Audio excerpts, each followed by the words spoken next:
روزے کی حالت میں ناپاک ہونے سے روزے کا حکم. اگر کوئی انسان روزے کی حالت میں ناپاک ہو جائے تو خواب کی حالت میں اگر ناپاک ہوا ہے کہ سو رہا تھا اسے پتہ ہی نہیں ہوا نائٹ فال وغیرہ, تو پھر اس سے روزہ اس کا فاسد نہیں ہوگا, البتہ غسل اس کے اوپر فرض ہو جائے گا. سمجھ لیں, اگر خواب کی حالت میں ایسا ہوا ہے, جان بوجھ کر کسی نے کیا تو پھر بہت بڑا گناہ گار ہوگا, اس کے اوپر قضا بھی ہے, کفارہ بھی ہے, اور روزہ پھر بعد میں رکھے.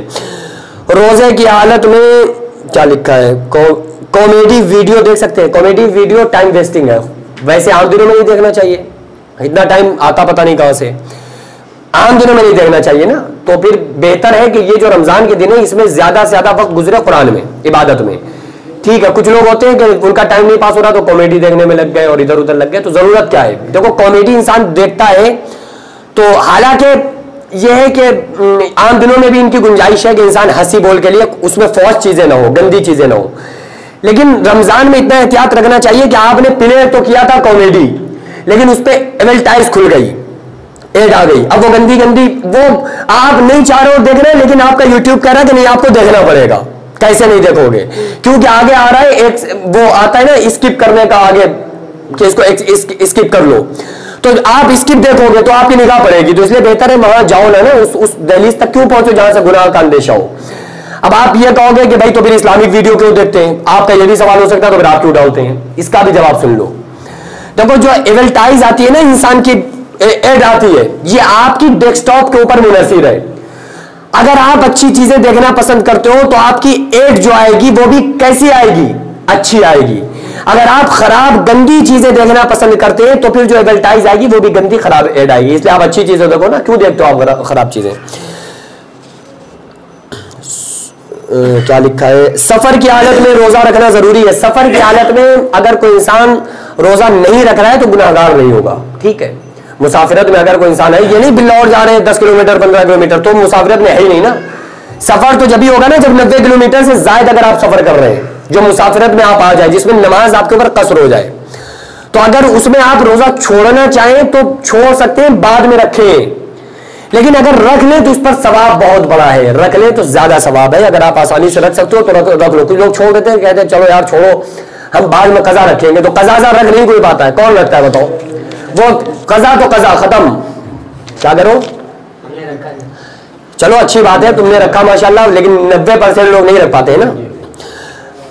روزے کی حالت میں الٹی ہونے سے روزے کا حکم. وسیم بھائی آپ کے سوال کا جواب پھر سے آ گیا. وہی جواب ہے کہ اگر منہ بھر کے آ گئی ہے اور آپ نے اندر نہیں کی ہے اور پلٹی ہو گئی تو روزہ نہیں ٹوٹے گا. منہ بھر کے آئی آپ نے اندر کر لی تو اس سے روزہ فاسد ہو جائے گا.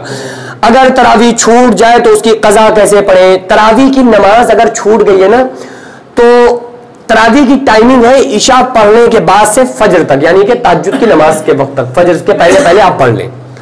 اگر چھوٹ گئی تو آپ پھر جماعت سے تو پڑھ نہیں سکتے, پھر آپ اپنی اکیلے پڑھ لیں. لیکن اگر وہ رات گزر گئی ہے اور فجر کی اذانیں ہو گئی ہے تو پھر اس کے بعد آپ اگلے دن نہیں پڑھ سکتے.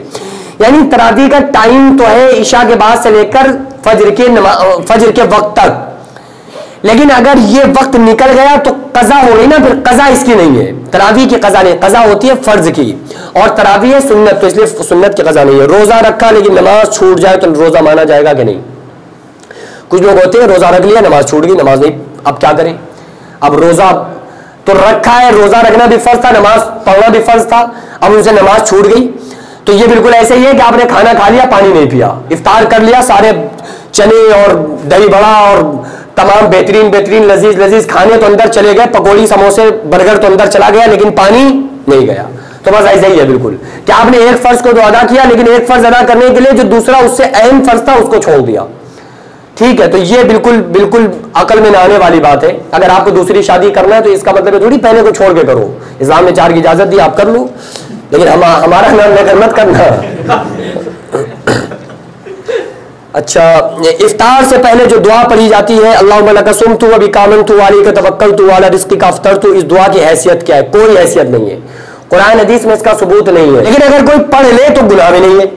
جو حدیث میں الفاظ ملتے ہیں روزہ افطار کرنے کے وہ ہے اللہم لک صمت و علی رزقک افطرت, کہ اللہ میں نے تیرے لیے روزہ رکھا اور تیرے دیے ہوئے رزق پر افطار کیا. بس یہ آپ پڑھو. اس میں آگے جو جملے ہیں نا زائد, اللہم لک صمت و بک آمنت, و بک آمنت کا مطلب کیا ہے؟ اللہ میں تجھ پر ایمان لایا, تو ایمان اب لا رہو, پورا روزہ رکھ لیا ایمان والے ہو مسلمان ہو اب روزہ ایمان لا رہو تو یہ اس لیے جو حدیث میں الفاظ ہے بہرحال کوئی پڑھنے گناہ نہیں ہے لیکن اصل جو ہے وہ یہی ہے. اچھا افطار کے بعد کی دعا ضروری ہے. یہ دعا آپ لوگ یاد کر لو یہ لوگوں کو یاد ہی نہیں ہوتی ہے. جو حدیث میں دعا ہے نا افطار کی وہ اصل دعا کب کی ہے افطار کے بعد کی. حدیث میں آتا ہے کہ آپ افطار سے پہلے اپنے لیے دعائیں مانگو جو کچھ مانگ سکتے ہو وہ مانگو جو دعائیں مانگ سکتے ہو وہ آپ افطار سے پہلے دعا مانگو. لیکن جب اندر آپ کے چلا گیا نا لذیذ لذیذ پانی اور کھانا بہترین اب آپ کے اندر طاقت آ گئی آقا علیہ السلام نے فرمایا افطار کے بعد دعا پڑھا کرو. سارے لوگ یاد کر لو ذهب الظمأ وابتلت العروق وثبت الاجر انشاءاللہ عز وجل وثبت الاجر انشاءاللہ عز وجل کہ ہماری جو رگیں تھیں وہ بھی تر ہو گئی پیٹ بھی بھر گیا اور رگیں ہماری تر ہو گئی اور ہمارے لیے قیامت کے دن کے لیے بھی اللہ تعالیٰ کے یہاں اجر باقی ہے وہاں کے لیے بھی ہم نے اجر جمع کر لیا. تو یہ پڑھا کرو. کیا موبائل میں لوڈ کر کے قرآن پڑھ سکتے ہیں؟ دیکھو قرآن اگر موبائل میں بہت سارے لوگ P D F download کر لیتے ہیں اور وہ سوچ رہے ہیں کلینک پر بیٹھا ہوا ہے کوئی کہیں بیٹھا ہوا ہے تو اس کو پڑھتا ہے. تو اگر ایسی کوئی کنڈیشن ہے تو اس کے لیے وہی شرائط ہیں جو قرآن پڑھنے کے ہیں. یعنی کہ آپ یہ نہیں کر سکتے کہ آپ بغیر وضو اس کو لے کر آپ انگلی رکھ کے آپ پڑھ رہے ہیں یا اس کو پلٹ رہے ہیں. یہ نہیں کرنا چاہیے. آپ وضو سے رہیں. کچھ لوگ کہتے ہیں نا کہ وہ موبائل ہے وہ تو قرآن تھوڑی ہے. بھائی جب تک اس کا ادب آپ کے اوپر لازم نہیں ہوگا جب تک وہ اسکرین پر دکھ نہیں رہا ہے. سمجھ رہے ہیں آپ اسکرین پر نہیں دکھ رہا ہے وال پیپر لگا ہوا ہے تو قرآن تو لائننگ اس کے اندر موجود ہے نا. جب آپ اس کو پلے کریں گے جب وہ سامنے آئے گا تو جب آپ نے پلے کیا سامنے آ گیا تو اب اس کے بعد آپ اس کی بیعت بھی نہیں کر سکتے. پھر آپ کے اوپر وہی لاگو ہوگا کہ آپ وضو کریں اور پھر اسی طرح سے قرآن پڑھیں جیسے قرآن پڑھتے ہیں. اس کی مثال یوں سمجھ لیں کہ اگر آپ کے قرآن کے اندر جب چاہو قرآن بجا سکتے ہو کہ نہیں بجا سکتے ہو جب چاہو نعت بجا سکتے ہو. یوٹیوب پہ گئے لکھا بجنے لگا ہوتا ہے. لیکن آپ لیٹرین میں موبائل لے کے جاتے ہو کہ نہیں جاتے ہو؟ نارمل لے کے جاتے ہو کوئی بات نہیں انسان کی جیب میں پڑا چلا گیا قضاء حاجت کے لیے. لیکن وہ بج رہا ہو نعت بج رہی ہے رمضان نور رمضان نور رمضان بج رہا ہے قرآن نہیں بج رہا ہے صرف نور رمضان بج رہا ہے تو ابھی آپ لے جاؤ گے لیٹرین میں. کیوں؟ کیونکہ آپ بج رہا ہے. تو بس وہ چیز اوپن ہو جائے تو اس کا ادب واجب ہے. تو جب تک قرآن اوپن نہیں ہے تو جب تک کوئی مسئلہ نہیں. لیکن جب اوپن ہو جائے تو پھر آپ کو باوضو ہو کر ہی اس کو ٹچ کر سکتے ہیں ایسے ٹچ نہیں کر سکتے. کیا رمضان میں عشاء کی 17 رکعت کی جگہ 11 یا 9 رکعت پڑھ سکتے ہیں؟ کیوں نقصان کر رہا ہوں اپنا؟ نقصان کس کا ہے؟ آپ لوگوں کا نقصان ہے. ایک نفل اللہ تعالیٰ 70 ایک نفل کو فرض کے برابر فرما دیتا ہے رمضان میں ایک فرض کو 70 فرائض کے برابر.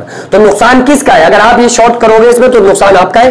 بہرحال اگر کوئی بہت زیادہ تھک گیا تو پڑھ سکتا ہے اجازت ہے کہ وہ جو سنتیں غیر موقعہ پہلے والی چھوڑ سکتا ہے. لیکن بہتر یہ ہے کہ اتنے ٹائم سے آؤ کہ آپ پڑھ لو نقصان آپ اپنا نہ کرو. جب فوٹو دیکھنا حرام ہے تو علماء اپنی ویڈیو کیوں بنواتے ہیں؟ اس سے بہت بڑا دیکھو فوٹو کے تعلق سے ایک مسئلہ سن لو. ڈیجیٹل کیمرہ اور وہ کیمرہ آقا علیہ السلام نے فرمایا نا کہ جو تصویر بنانے والا بنوانے والا دونوں جہنم میں جائیں گے. یہ حدیث ہے. ایک حدیث میں آتا ہے کہ قیامت کے دن جہنم سے ایک چیز نکلے گی نا وہ جو مٹی کھودنے والی ہوتی ہے نا اس طرح سے وہ چونگا ایسا نکلے گا اور 7 قسم کے لوگوں کو بغیر حساب کتاب کے جہنم میں لے کر جائے گا. اس میں وہ بھی ہوں گے جو تصویر بنانے والے یا بنوانے والے ہوں. تو علماء فرماتے ہیں کہ یہاں سے مراد وہ ہے کہ جو پرنٹ کیا جاتا ہے نا تصویر کو کہ آپ نے بنایا اور اس کو پرنٹ کر کے نکلوایا یہ جائز نہیں ہے. سمجھ رہے ہیں؟ یہ جائز نہیں ہے. پرنٹ کر کے نکالنا اس کو جائز نہیں ہے کیونکہ مصور اللہ کی ذات ہے. آپ اس کو پرنٹ نہیں کر سکتے یا دیوار پہ بنائیں یا اخبار یا کسی سادے کاغذ پہ آپ پرنٹنگ بنائیں یہ جائز نہیں ہے. لیکن ڈیجیٹل کیمرے کے بارے میں علماء فرماتے ہیں بعض علماء نے فرمایا کہ یہ شیشے کی طرح ہے. جیسے شیشے میں آپ نے اپنے چہرے کو دیکھا کیمرے میں اسی طرح سے موبائل میں اپنے چہرہ نظر آ رہا ہے عکس نظر آ رہا ہے آپ نے اس کو وہیں پر سیو کر دیا. تو بس یہ فرق ہے. تو بہرحال یہ کہ بلا وجہ پھر بھی نہیں کھینچنا چاہیے. لیکن اگر اس سے چونکہ علماء کے ذریعے سے کتنا بڑا فائدہ ہے کہ جو مسائل لوگ نہیں سیکھ سکتے وہ مسائل اپنے گھر میں بیٹھے ہوئے سیکھ رہے ہیں. ٹھیک ہے. تو بہرحال موبائل میں فوٹو کھینچنے سیلفی لینے کی علماء نے اجازت دی ہے لیکن بلا وجہ پھر بھی نہیں کھینچنا چاہیے. اور وہ جو فوٹو کھینچ کر نکلوا کے فریم بنا کے لگایا جاتا ہے وہ جائز نہیں ہے حرام ہے. البتہ اس میں پاسپورٹ کے لیے یا کسی ضروری کام کے لیے اس میں بھی اجازت علماء نے دی ہے. اللہ رب العالمین کی بارگاہ میں دعا اللہ تعالیٰ عمل کرنے کی توفیق عطا فرمائے. سبحان اللہ و بحمدہ سبحان اللہ و بحمدہ نشہد ان لا الہ الا انت نستغفرک و نتوب الیک. سبحان ربک رب العزت